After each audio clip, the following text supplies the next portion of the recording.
Bonjour tout le monde, salut tout le monde. Je suis ici à Buenos Aires. Nous sommes mardi 1er août 2017 et je suis à la place de la République que vous voyez derrière moi. Vous voyez cet obélisque qui a été érigé en 1936 et a été très controversé. Il a dû faire place à une église ancienne.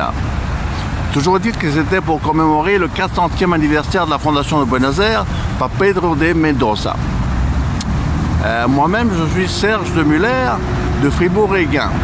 Ma mère était Geneviève Bourgeois de Gilles-Granson-Yverdon. Je vais vous parler aujourd'hui de la généalogie bourgeoise de Granson, Yverdon et Bonvillars, ce qui veut dire Corcelette. Et je vais vous parler des origines, qui est un problème. Comme vous le savez, la généalogie indique remonte au XVIe siècle.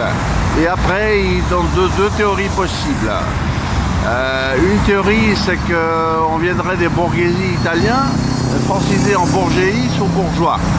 Mais ça, bon, ça fait, c'est un nom très important, bourgeoisie. Ça fait bien, il n'y a pas de fondement, il n'y a pas vraiment de fondement. C'est sans, bon, il n'y a rien, quoi. L'autre théorie est qu'on descendrait des chevaliers de la tour de Saint-Quentin, de Franche-Comté. Il y a effectivement une famille de la tour de Saint-Quentin qui s'est éteinte et on dit qu'ils se sont fondus dans la famille bourgeoise de la tour de Saint-Quentin. Mais ça ne veut pas dire bourgeois, ça veut dire qu'il y aurait une autre famille bourgeoise de la tour de Saint-Quentin. Et je n'ai pas trouvé de trace de cette famille. Bon, j'ai trouvé le nom, mais j'ai pas trouvé de suite. Il n'y a vraiment rien de solide là-dedans. Par contre, ce qui est solide, c'est qu'on vient de la Franche-Comté. Comme vous savez, la Franche-Comté est juste derrière le Jura.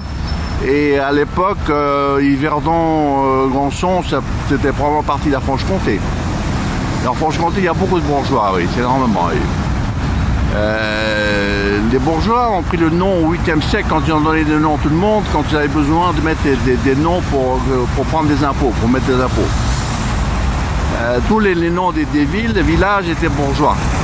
Donc, comme le nom est très commun, ça rend les recherches très difficiles, bien sûr.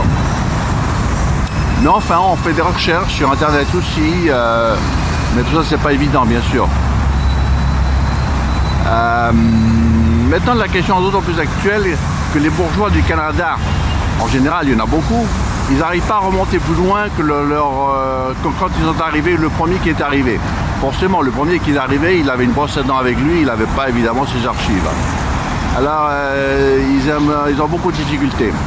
J'ai eu contact une fois avec une du Canada, elle aimerait bien se rattacher à notre arbre, ben, ça fait bien. Mais ça, c'est une affaire qui revient chaque siècle.